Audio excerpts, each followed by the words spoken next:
No, I don't think that's going to be the case.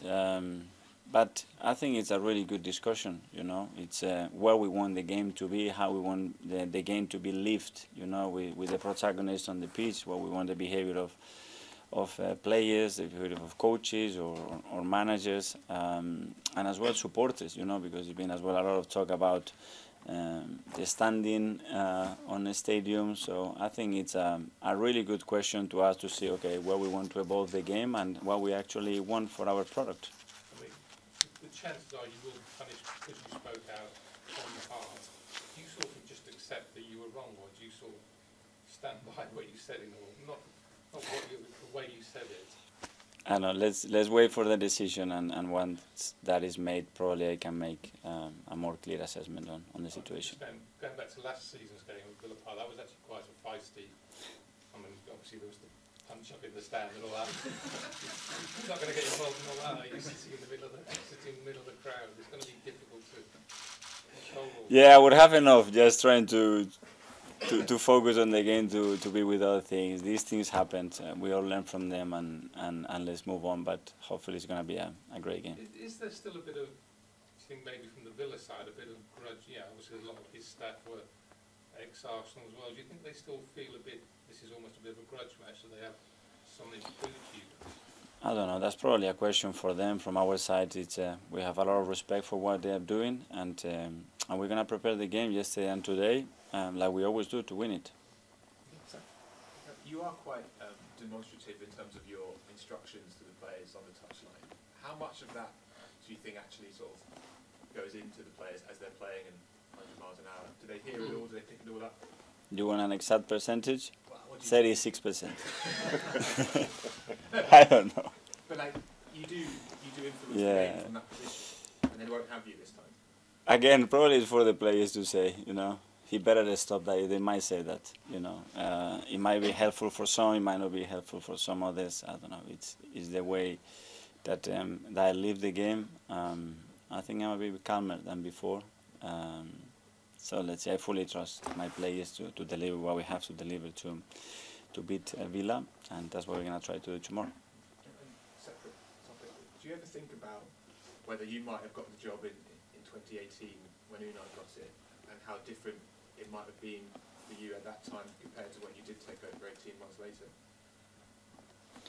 No, because I didn't. So I don't know if I was ready at that moment. I don't know if I was ready in 2019. I don't know. I don't know if you ever feel fully prepared to take a job as big as this one. I think you have to be in the seat and you have to go day by day. It didn't happen, and obviously the opponent had an incredible manager with huge experience and success. So what I did is continue my journey, continue preparing, and almost 2 years later, the opportunity came, and try to do your best. The hardest thing is sometimes to replace someone like Arsene. Same with David Moyes at United. The first one after them was really hard. Can't win, innit? After that sense, and not only what he achieved, that the manner that he did, you know, and all the respect, aura, and everything that he developed and built at this club. But we have his legacy. But I think that's something really positive if we use it in the right way, to build something different, but with a lot of similarities as well in certain ways. Okay, last couple. Firstly, yourself. I'm Gal. Hi. So far already, we've already seen Declan Rice pitching with goals as well as his all-round performance.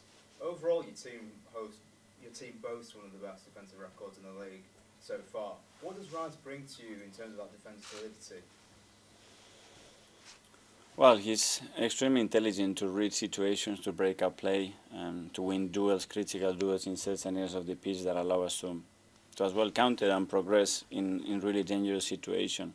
I think it gives us a presence and an attitude that is very difficult to find a holding midfielder, and I think he's been a key player. But we have played with him further up the pitch, with Georgie there, with Thomas there, with a fullback, with Mo, and we have various opportunities in different games to use them in different ways in relation to what we expect for the game.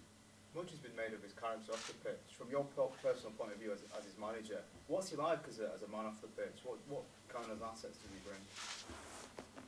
I think really simple, really humble, funny, really hardworking. He's extremely committed to everything that he wants to do. He wants to win everything that he does. Really easygoing, I would say. He's integrating the team in a really positive way. It was obviously well publicised over the last however many months of this battle between Arsenal and City for a signature. Do you dread to think what would have happened if you ended up in a sky blue jersey?